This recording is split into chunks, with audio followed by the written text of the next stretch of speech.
Hello there, I'm Daniel Kaplan. This is my father, Dr. Kaplan, and we're reading through the books of the Bible, Genesis to Deuteronomy, over the course of this year. This is Wake Up to the Bible. Today we're going to be reading Exodus 15:27 through 16:10, and I'll be reading from the Robert Alter translation, and then we'll discuss what we have read. So, let us proceed. And they came to Elim, where there were 12 springs of water and 70 date palms, and they encamped there by the water. And they journeyed onward from Elim. And all the community of Israelites came to the wilderness of Sin, which is between Elim and Sinai, on the 15th day of the second month of their going out from Egypt. And all the community of Israelites murmured against Moses and against Aaron in the wilderness. And the Israelites said to them, "Would that we had died by the Lord's hand in the land of Egypt, when we sat by the flesh pots, when we ate our fill of bread, for you have brought us out to this wilderness to bring death by famine on all this assembly." And the Lord said to Moses, "Look, I am about to rain down bread for you from the heavens, and the people shall go out and gather each day's share on that day, so that I may test them whether they will go by my teaching or not. And it will happen on the 6th day that they will prepare what they bring in, and it will be double what they gather each day."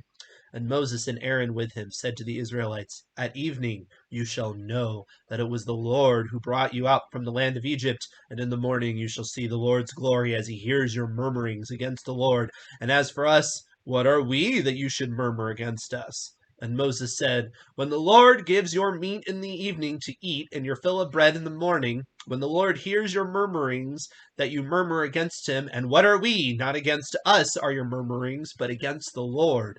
And Moses said to Aaron, "Say to all the community of Israelites, draw near before the Lord, for he has heard your murmurings." And it happened, as Aaron was speaking to all the community of Israelites, that they turned to look towards the wilderness. And look, the Lord's glory appeared in the cloud. And the Lord said to Moses, saying, "I have heard the murmurings of the Israelites. Speak to them, saying, at twilight you shall eat meat, and in the morning you shall have your fill of bread, and you shall know that I am the Lord your God." And I've read a little bit too far, but that's okay. All right, so Verse 10, the actual end of it? Yeah, verse 10 is the actual end of it. Okay, that makes sense. The appearing in the cloud, yeah. I just Right. went a little bit further. They wanted to end on a cliffhanger, and I deprived them of their cliffhanger. I'm sorry, whoever made that Torah portion, because I messed up their wonderful strategy. The first thing that Daniel read Yes, is interesting. You have the 12 springs 12 of water. wells of water, symbolic of the 12 tribes of Israel, and the Right. 70 palm trees, symbolic of the nations of the world. I think that's the symbolism there. Yeah, that is interesting. 10 times 7, too. Yeah. And then it gives us time, which if you keep to the calendar, which is something that I'm a big advocate of doing, you would know when this event took place, which is a month after the first day of unleavened bread. And it's a significant event. It's the beginning of manna, right? And so something to keep in mind as you're counting towards Pentecost. You might just take note of the day. It's obvious it's not a commanded holiday or anything like that, but it is in the account, and I think it's helpful to know. When you think of the celebration of Pentecost, it's become very popular and common to have bread as a big part of the festival, which is kind of funny because you end you end unleavened bread, right? And so you have a whole holiday about not having yeast, and then you have the positive look at yeast, which Jesus even said the kingdom of God is like leaven and things like that. So you do have both examples, but we have this supernatural bread being given to them leading up to Pentecost, and so it's a great way to connect it. And food from heaven, and what you'll see is it's given in a very systematic way, right? It doesn't have to be this way, but it is given in a systematic way because God is trying to create a systematic approach to our connection to him. And this again is something that I feel like people get wrong. A lot of times people will be like, well, when you enter the Christian walk, it should be about this kind of ethereal relationship, and the more systemized you try to make it, that's being legalistic or pharisaical or things like that. But really, God does tend to work with humans through systems because we're flawed, and it just makes a lot of sense, to Let be everything honest. be done decently and in order. Well, right, but I mean, even beyond just discipline, I think everybody thinks you should have discipline in your life. I don't think that's not what I'm getting at. I'm just getting at this is not discipline. This, I mean, it is discipline, but it's No, almost completely arbitrary in a sense. yeah, There's no particular reason why it would have to be given this way. They could still have a Sabbath and not have to go out every right, day. They right, wouldn't have to get the double on the sixth day. right. Like, this is all, this is essentially hoops to make people go through, but there's a reason for it. Right, yeah, right. And I think people get very negative on the idea of creating systems for yourself. Uh, and I understand people can abuse those things and they can worship a system versus Yeah, but God, but they're plenty. They're certainly willing to have their own practices. well, that's true. Trees in the house, candy in the shape of hearts, and on and on. You know, they're willing to do their own. It's the biblical ones that they don't seem to want. Yeah, it's fair enough. That can be the issue. But Yeah, I'm talking about people that would make the comments like it's not a religion, it's a relationship and that kind of stuff. It's become very well, trendy to get down on organization, and I don't think that's a positive trend. Even though there's a lot to be said about the negative of organized religion and the ways that it's distorted the text and things like that, but I don't think organization itself is the enemy. well, Ephesians says that the ministry is there to keep people stable spiritually. Right. There's ministry provided for to keep the No, I understand that. Yeah. And you see believers it all formed. throughout. Even people that, in my opinion, are trying to be commandment keepers, you get this hatred of organization and things like that. Yeah, And people just will very quickly jump down your throat on system, you know. like herding cats. Pretty much. Well, but see, that's not uh, that's not the ideal. Now this section has the whole where Moses is makes the comment being like Moses says when the Lord gives your meat in the evening to eat and your full bread in the morning, when the Lord hears your murmurings that you murmur against him, and what are we, not against us are your murmurings, but against the Lord. This to me is where we want to be most of the time.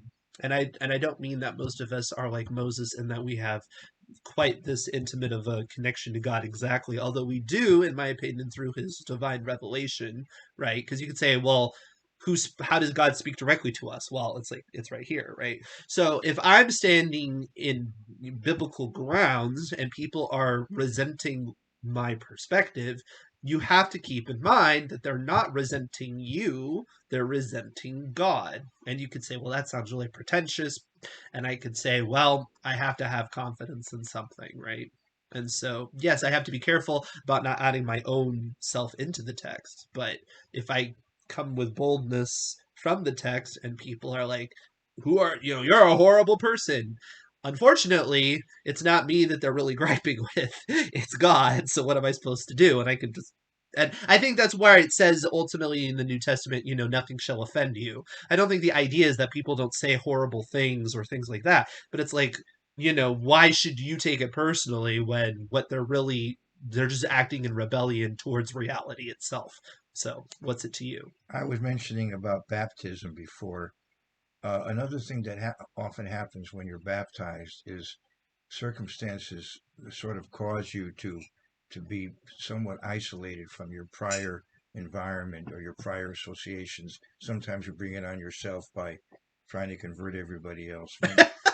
But it's interesting. Israel was taken away Yeah, into isolation for a period of time and trained and developed, and then turned loose on the rest of the human race. right. And I think you will find again people who when they go through a baptism and a conversion experience, I think you'll find that also for a period of time they're somewhat socially isolated. Hmm. That was again my experience. Yeah. Uh, And it's one reason too that I think we people need to be careful about that because I know, you want to be tactful. celebrities might, get born again or whatever, and then Mhm. they kind of go on a rampage, and often that's not really the appropriate time. Right, They yeah. they, they really should not isolate themselves and like move into a cave, but like that's probably not the time that they need to be going out there and trying to convert other people to their thinking, because they need time to mature. Yeah. Okay. And or and people will also come to understandings, like they'll start to accept, oh well, I maybe should treat this commandment a little bit more seriously. And that's great. Have that growth. But when you're just figuring out that that's a commandment you should follow is probably not when you tell other people, because you haven't figured out how to integrate it properly. And Paul, that's going to be constant throughout your life, because you're going to constantly mature. But I think, right when you discover that maturity level is when you get so passionate about it, and you're like, oh wow, I never thought about the fact that I shouldn't be doing this. And then you start to get everybody all hot and bothered, and that's not the best time. Paul was in the desert for a period of time Yeah. himself. Right. Christ was teaching him individually for a while, evidently. Yeah. I mean, I can talk to a lot of people that will discover things like the Sabbath and stuff, and then they get on a rampage, and it really does isolate a lot of people. Right. And unfortunately, it can be hard to recover, because once you burn those bridges, Right. and you kind of get on your high horse, it's like, man, probably not going to Right. listen to you later. Right. And in the meantime, you probably got a little bit more balanced, because your zealousness Right. was maybe misplaced. Or maybe you're just more refined in how you can talk to it, even if your practices haven't changed. So I certainly can point to people that have had that happen, where they have made some sort of religious growth, and then it just you know cuts everybody off. So Christ was fasting for days. That's true. I mean, if even Jesus Christ sets that example, you may want to think Yeah. about it yourself. Right after he was baptized, you're right. He Yeah, went into the wilderness. Right. yeah, Right. before the beginning of their Right. ministries, Right. right? Right. Exactly. Fair enough. And it can give people. I know there's a lot of people that feel isolated. Especially commandment keeper types, because it can be hard to find communities in which to do so. But to some degree, that might be for the benefit, because perhaps your interaction with a community would be misplaced at the moment, because you might not be presenting the best message. Not that you shouldn't pray and try to affect that. I'm not saying that, but you know what try to take some solace in it as best you can. um anything else you have to say about this segment No. that I went a little bit over? So we will talk about what God did to address this situation next time. So please like, subscribe, hit the bell. Great year to read the law together. Let's do it, shall we?